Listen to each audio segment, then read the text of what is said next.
Welcome to Legal Nurse Podcast. Today I have with me all the way from England, formerly Jane Butler, who is a retired registered nurse now located in California and developed an interest in helping women with the ravages of menopause.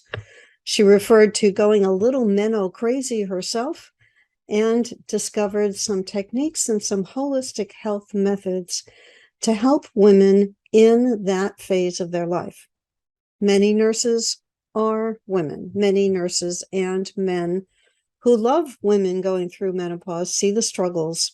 And I wanted her to come onto the show today to talk a little bit about some of the ways that we can cope with what for many of us is a quite unexpected phase of our life in terms of dealing with the symptoms.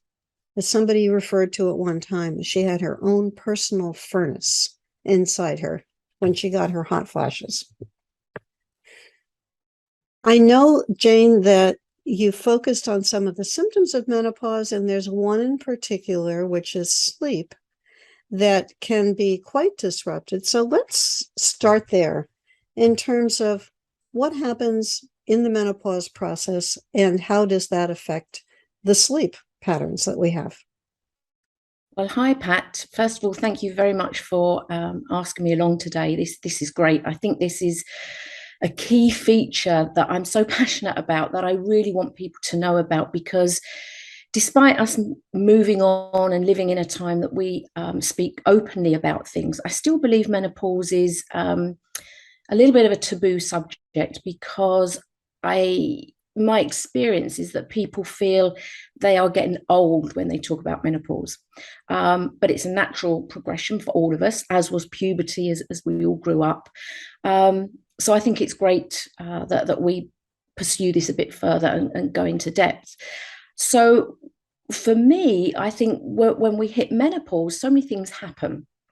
And for some people, they're very fortunate. They just drift through it and look at other people and say, what's the issue? What's your big problem?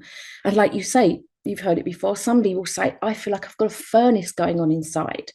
Other people are saying, like, I've been taken over by aliens. There's so many weird and wonderful things that happen at this age that it's really good for us to talk and share.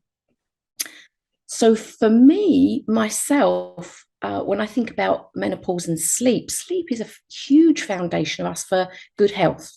And if we can't get our sleep right, then that has a knock-on effect. And unfortunately, with menopause, it's a little bit like the chicken and egg. Does the sleep issue come before menopause and causes the problems, or is it the other way around? Well, I often think it's a little bit of both. And I'll tell you for why. I think that the experience I've had with women and myself, and again, my experience as a registered nurse, we don't pay enough attention to sleep. Because it's something we all feel we just do routinely, we close our eyes and go to sleep. Well, it just happens. But actually, it's way more complex than that, and has so many restorative concepts to it that if we don't get enough sleep, then we start to suffer. So how do we get enough sleep in this sort of time of our lives? Well, there's so many things that we can talk about, and we'll go on to discuss those. But the key importance for me is if we could look at something like sleep, particularly in our menopausal years, I think it's really going to help with some of the symptoms that these lovely ladies suffer from. Yes. Well, let's dive in. Tell us, how does menopause disrupt sleep? Good point. Well, first of all, let me just sort of mention that there are many different ways that people have sleep disturbances. For many ladies, they'll be thinking, oh, I go to bed at night time and I toss and I turn and I just can't go off to sleep. And that's really what we refer to as like a sleep onset insomnia. And what's behind that is really the issues that relate to falling asleep, such as our stress, our worries, the relationships. That's that busy mind that goes on for us. So, quite often when everything's turned off at the end of the day and we lay there in the darkness and the quiet, this little mind starts going, dup, dup, dup, dup, and we replay everything. And then we start to have so much activity that we just don't drop off to sleep. Alternatively, we could get something called sleep maintenance insomnia. So if you're lucky enough to fall asleep when your head hits the pillow, great. Then you wake up partway through the night and suddenly, again, you can't get back off to sleep. That's often in relation to things like having stimulants such as caffeine, your blood sugar's not stabilized, we have toxic levels building up, and we increase our cortisol levels. So again, that's something that is waking us up through the night, and therefore we've had enough sleep just to sort of tide us over, and then we start laying there watching the clock. Then we can fall into some other areas like sleep apnea. And again, just because I've got a nursing background, I'm not here to diagnose anyone or specifically treat them. I'm there to support them along the way and often work with my ladies alongside their family doctors to help with this. So sleep apnea is generally when you get inadequate oxygen demand. And so you've fallen asleep, you haven't got that oxygen level that you need, generally because of some sort of obstruction. And then you find you just wake up gasping for air. So it constantly wakes you. Often you can wake without, it sounds daft, but you can wake without really realizing you're awake. So you can get poor quality sleep and think maybe you've slept the night through, but can't figure out why you're so tired in the morning. And then you can have a mild, moderate, or severe version of that. And that's something you really should be working with your medical team for. We can also get an upper airway syndrome, which is more the soft palate at the top of the nose and mouth that tends to occlude. And again, same sort of thing, there's some obstruction going on there. And then there's mouth breathing. So I often smile at this one because I'm not quite sure who gets the problem with being disturbed at night. Is it the person that's laying next to you that hears your snoring because of the mouth breathing? Or is it you yourself? Because often with mouth breathing, people end up snoring. And it's that loud grunt that tends to wake them up. And that can happen many times through the evening. So there's a lot of reason why these things happen. But, if you look at some of the evidence, the World Health Organization say that, in our developed world, there's generally 2/3 of people that are not getting enough sleep. So when you hit menopause, you could have any of those issues that are happening. One of the key things that I often hear ladies talk about, and I have to say, I was a member of the 3 a.m. club too. For some reason, we were always waking up at 3 a.m. I don't know if you've had that yourself at all, but it seemed to be 2, 3, 4 o'clock time, bang, you were wide awake, and it's like, oh no, why is this? And generally, again, that's because of toxin levels have built up, your blood sugar has gone off, and it's your body really trying to stay awake. So it has a chemical reaction that occurs whereby it's trying to increase the glucose level to ensure that your brain is being sufficiently looked after. And then you wake up because of those levels of activity and because of the levels of chemicals that are in your body. Again, the traditional hot flash or hot flush, as they call them in the UK, that again can often be sparked because of toxins. So we've got a myriad of things that's going on here for our lovely ladies in menopause, which is very frustrating. And I can say from personal experience, you can have more than one kind of For sure, for sure. And really, that's why I think I find it very interesting anyway, working with these ladies, is to figure out what the underlying issue is, because otherwise we're just treating things like a sticking plaster. It's about getting to the root issue as to what is actually happening, how can we get underneath it and figure out the specifics for you as an individual, and how many of these things are happening and cross over with each other. Wouldn't it be lovely if we just had the one thing be easy to sort? But generally, you're right, it's often things tend to happen in conjunction with other stuff. So it's great to work with them to figure those things out. And that's why I think it's important for anybody that's having these issues is go chat with their family doctor, find somebody to support them, and start working on the root cause. I know there are things that are not effective or maybe not solutions in the long run.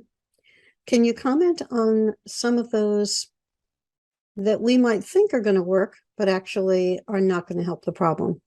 For sure. I think one of the key things is that everybody thinks sleeping tablets can be the answer. Maybe short term for certain events, particularly I refer to if you've had any traumatic events that you need a short term help to get over. And again, that is in conjunction with your medical team. But unfortunately, they don't give you the same quality or restorative sleep that you would benefit from. So long term, they really aren't supportive. And often people will complain that they feel very groggy getting up in the mornings. So it's not really the best option. People will often refer to taking melatonin tablets as well. And again, I think sometimes people get a relief, particularly if they're travelers. I say time travelers. I'm talking about people that are flying across continents, because that way they are experiencing jet lag, and that interferes with our circadian rhythm. And what melatonin does is help to bring about the chemical messenger within our body that it's nighttime and it's time to get ready for sleep. So melatonin tablets don't actually put you to sleep. They create the right environment for the other processes to come into play to help you drift off to sleep. So again, short-term answers for specific problems. Another thing that people refer to often is the nightcap, the alcohol. And I touched on that already. That's a stimulant. So I can already hear people saying, yes, but it knocks me out. It's great. It might knock you out initially because it will relax you and settle you. But I bet you, for the majority of you, you wake through the night. As we said, it's that sleep maintenance. You wake up and you're like, well, I've had enough sleep. I can't settle. And that's again because it's a stimulant. And at that point, it has woken you up. So they're best avoided where possible. They're the key things that I would really, when I work with my ladies, is we dig into what are people doing? What are their coping mechanisms? And often for a short term, great, they're very supportive, but we just need to make sure that they're not a long-term use, because often they have that effect of not working. So we start off with the right reason, and then eventually they start to be the problem. So when I work with my ladies, we do a lot of digging and understanding about what they've done in the past, what's worked, what hasn't worked, and maybe the reasons that they've done them in the first place. We all take often actions that we know might not be in our best interest, but have supported us for a short period of time. Mm-hmm. Before we continue with the show, I'd like to share this special announcement with you. What makes you unique as an LNC? In this video, you'll get a framework for answering that question. I'm a practical person, and I don't appreciate reading a self-help book that doesn't include practical suggestions. That's why you'll find my book, How to Heat a Fiery Brand for Your LNC Business, Tips to Be Noticeable. It's a guide. It's not a collection of appealing but vague suggestions. Today I'm going to give you a glimpse at some of my practical recommendations. When you want to determine what makes you unique, start with your outstanding personal qualities. I'm a good listener. I'm patient. I like to solve problems. I enjoy finding a way to establish clear communication. Don't stop with what you think about yourself. Ask your closest friends. When you think of me, what words come to mind? Look at your professional history with a new perspective. I know you have a resume or curriculum vitae. If you look at it with objective eyes, what can you say that you learned from each of your jobs? For example, you might say my specialization in gerontology gave me unique insights into the particular needs of seniors, whether they live in assisted living, nursing homes, in their children's homes, or alone. This experience also taught me to identify the many situations that can cause avoidable injuries, medication errors, neglect that endangers patients, and other critical factors. I have a special passion for ensuring that seniors can live in safety and comfort, and for redressing situations where institutions or caretakers fail them. And that means I'm passionate about providing justice and a good quality of life for seniors. Through this line of reasoning, you ended up with a clearly defined brand that separates you from other LNCs.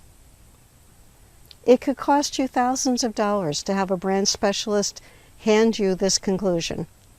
Buy my book, How to Heat a Fiery Brand for Your LNC Business, Tips to Be Noticeable, for affordable assistance in designing a brand that is uniquely yours. Order it at lnc.tips/creating series.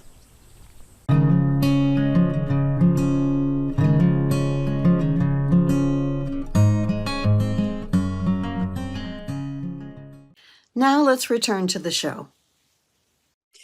Well, I can tell you that the gerontologist who I see at Johns Hopkins is not thrilled with my Ambien prescription that I got from another physician, and talks about the risks associated with the drug, primarily with falling because of being groggy in the morning after taking it.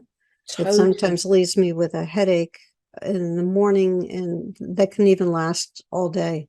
And I touched on that. I think, for a short period of time, for whatever event that we might need, it's possibly a great thing. But as you've experienced, if you're waking the next morning, you're feeling groggy, you really don't have that focus, then it's not a good thing, because there's plenty of evidence out there of people that drive in the morning after taking those sort of medications and have accidents. What we're looking for is to get really restorative sleep, so you wake up full of energy, you're rested, and you're ready to take the day on.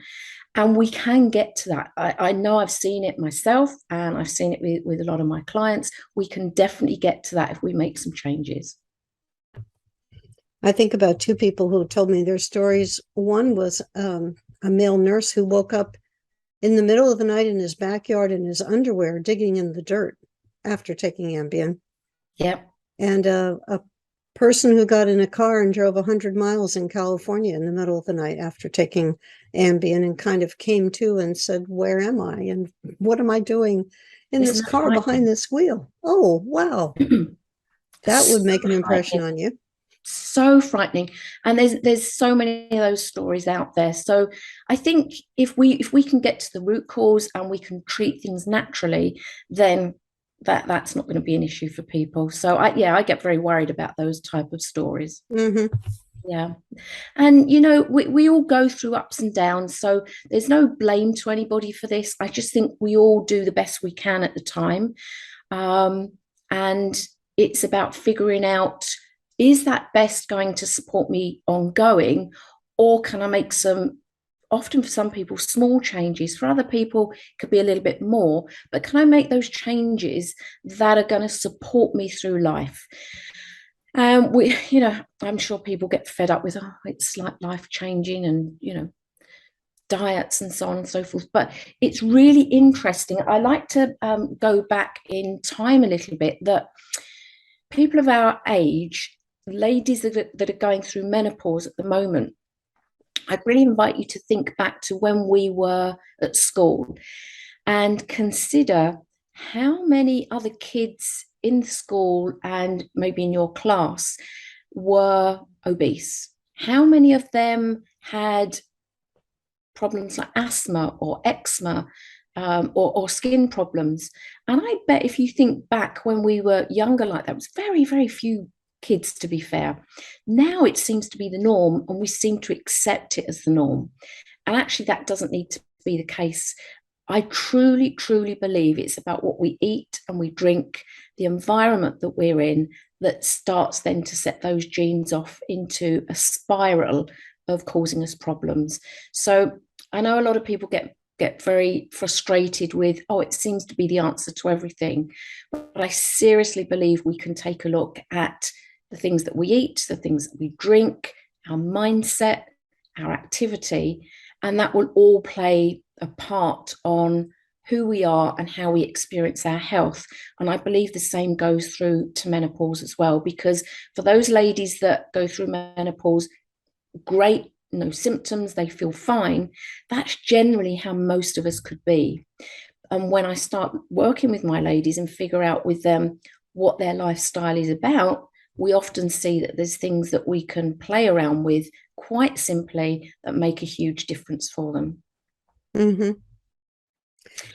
Well, I So know that you focused on the link between menopause and obesity and sleep problems.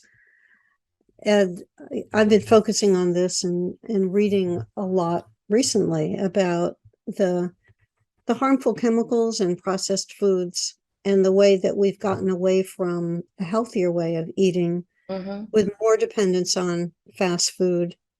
My husband and I just spent in the last month, we went to see three of his doctors, one of my doctors, three trips to Baltimore from our house in New Jersey in 10 days, spent a lot of time on the road. And one of his doctors, nurse practitioners, took him through, now, what do you eat for breakfast? What do you eat for lunch? What do you eat for dinner? Do you eat any fried foods? Do you eat any fast foods? Do you eat any processed foods? And we came up with pretty good scores on all of those areas, not only for issues related to diabetes, but also I think you're focusing us in on what are you putting in your mouth, or what chemicals or what caffeine are you ingesting towards the end of the evening? mhm. Like that chocolate dessert may not be the best choice if you plan to sleep that night. Well, exactly. I mean, there's a lot of ladies when I talk to them about chocolate and having caffeine in chocolate, and they are totally shocked without realizing that chocolate can have caffeine in it. Mm-hmm. So, and it's interesting because they often think, well, I'm not having the alcohol. I'm going to have a hot chocolate before I go to bed. That's that warm drink, etc. So, first off, generally there's dairy in there that doesn't help, and that's a whole other story because of about your choice with dairy, often full of antibiotics that the animal has taken themselves that gets passed to us, hormones to promote growth for them, and milk production that we then ingest. So we often find that our hormones are being disrupted purely because of what we've ingested. So some of my ladies are quite shocked when they realize that they're actually taking in hormones that they hadn't realized because of the food they eat. So again, it is really, I feel, going back to basics. And for a lot of us, and me too, to be fair, my story is very much, as you mentioned, I was a registered nurse in the UK for many years, and cardiology was my speciality. And, I sort of hate to admit this really, but I didn't really recognize that I was going through menopause at the time. I put it down to being busy. I was busy at work. I was having, working, raising the family. I was busy studying, etc. And we take these things as being normal, and we expect to feel these ways. Well, actually, this is our body giving us signs to say, stop, things aren't right. I'm trying to tell you to do something different. But like everybody, I think I just took it as, well, this is what's to be expected, just plow through. And I would stay up late to get stuff done because I would take projects home and I was studying for exams. And sleep was the thing that I was negotiating as if that doesn't matter. I can get a few hours, I can get things crammed, get up in the morning, go back again. And all I was doing was creating an internal mess. So it's a little bit like when you say that internal furnace. I truly believe it is a furnace going, stop. And we just get to recognize the signs that our body's giving us. And I think over the years, we have forgotten to do that. We've become blindsided to the things that our bodies are telling us. When they're telling us we're tired, it's time to sleep. When we feel we've got that bloating, maybe we shouldn't be eating what we've ate. What did we actually eat? Was it real food, or was it something that we've been tricked into to think it's food because it tastes good? How much did we actually eat? Did we eat just enough to fill us, or did we keep going because something that's been put into the food has made us keep going because it's yummy? That there's so many things to unpick with people. It's straightforward enough, but then we start to put in, okay, so the emotional concept that goes with it. We've all heard of emotional eating, and it goes beyond that, oh, I'm upset or angry or depressed and I will just eat, or I'm so happy I'm just going to have a good drink, etc. It goes beyond that. So there's a lot of unpicking to do. And I love working with people when you suddenly see that they get that aha moment and go, gosh, I do remember feeling like that. Is that's why? And then when we make some of these changes and they notice that things disappear and they feel better, they have more energy. And particularly with menopause, the hot flashes start to subside over. They lose that brain fog. They start to feel the clarity, have the energy, relationships get better. It's amazing. I love it. Mm-hmm. Mm-hmm. How long did it take for you to recognize the problem and work your way to an area where you felt healthier and more energetic? That's an interesting question because, as I said, I think I was busy, like everybody else, going through all the sort of steps in life, work, the family, education. And then it wasn't really until I stopped and moved to the US that I decided not to nurse out here. And I think, as I mentioned to you, I felt I went menno crazy because I got very upset. I couldn't figure out why I had these mood swings, etc. And it became distressing for me to realize I was like this, but it was also hard for my family to watch me as well. Um, and I think I just got so low with it. I guess there was some depression going on, but I didn't recognize that. But it coincided with a time that I decided to look into health coaching rather than nurse here. And so while I went to school for health coaching, I decided to use myself as the guinea pig. So all I was learning, I was applying to myself. So it was the change in the food, the change in generally lifestyle issues, which made me feel so guilty because I felt that I was saying that to my patients years ago as a nurse, but was I actually doing it? And then when I was doing it, I started to reap the benefits. As I said to you, I started to feel better. And some things were clearer and quicker. Other things took longer.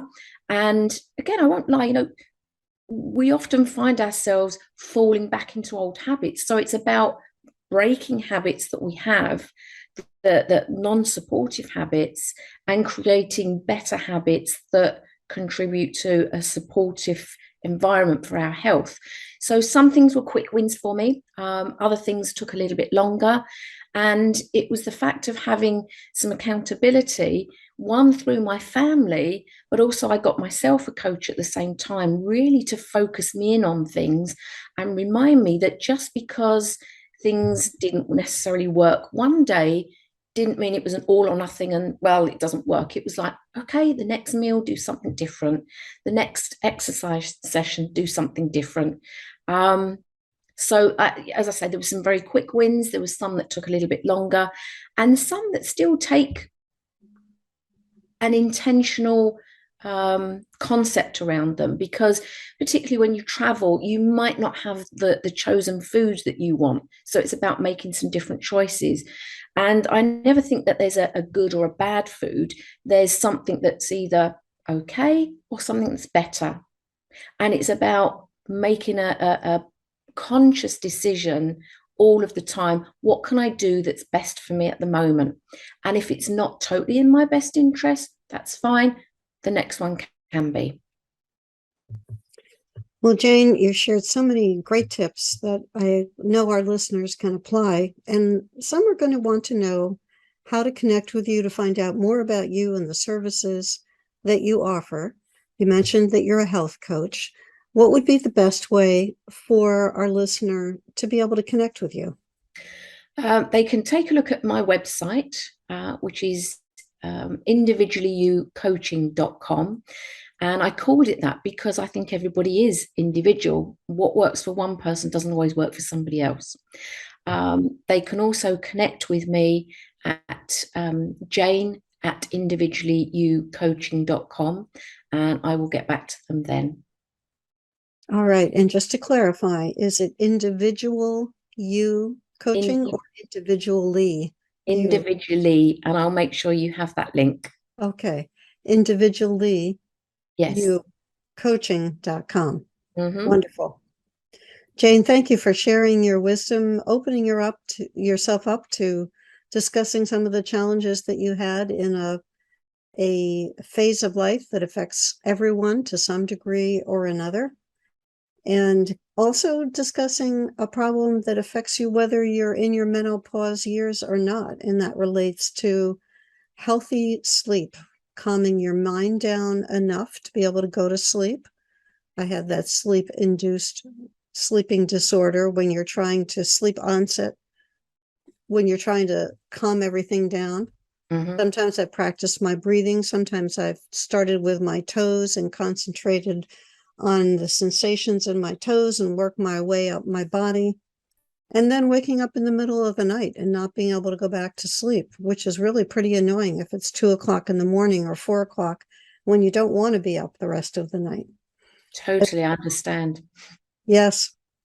And then for us as legal nurse consultants, we've seen many cases of people who have obstructive airway disorders, and that causes sleep problems, but that can have medical consequences in surgery if the anesthesiologist doesn't manage that airway properly, as well as it's a risk with the opiates that people get before, during, and after surgery. So we see that piece as a challenge. So we can apply this information in several different ways. Totally. And just coming back to you saying around waking in the middle of the night, two things that I found that really help ladies during that is if your mind is racing at that point, don't lay there and watch the clock. Give it maybe 10, 15 minutes, get up, maybe make a chamomile tea or something, read a chapter in a book and go back to bed. Or you can do something with your breathing. There's a ton of different breathing exercises, but something that's worked for people, and I know it's worked for me as well, when you lay there, is get focused on your breathing.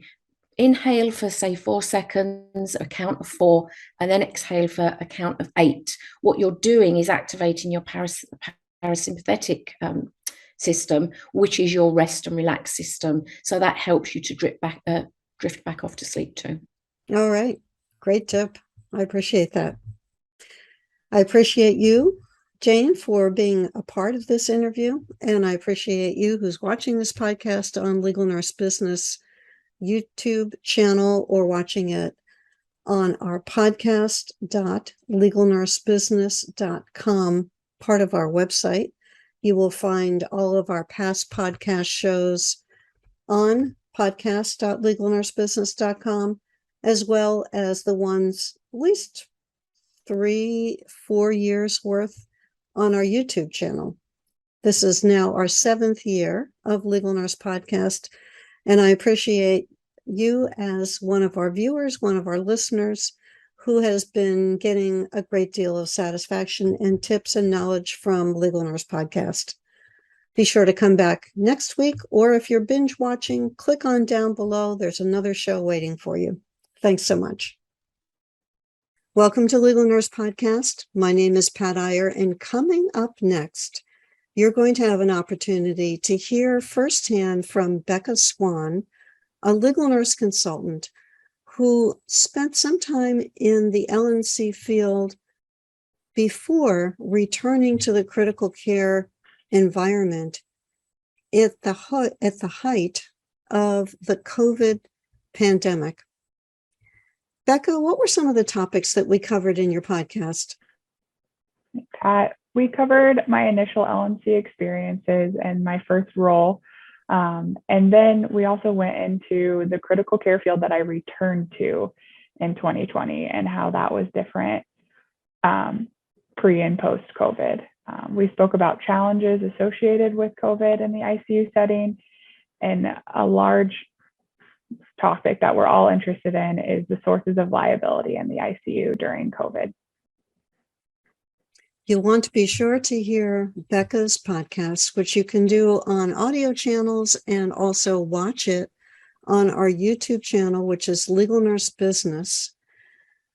You'll get a perspective. If nothing else, I promise you, you may be grateful that you didn't have to stand in Becca's shoes and handle the challenges that all critical care nurses as a baseline face working in that environment, and then layer on another whole set of new issues associated with caring for COVID patients with scarce resources and what that's like.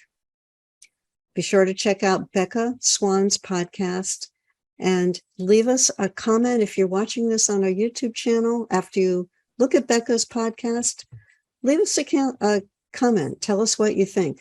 Thanks so much.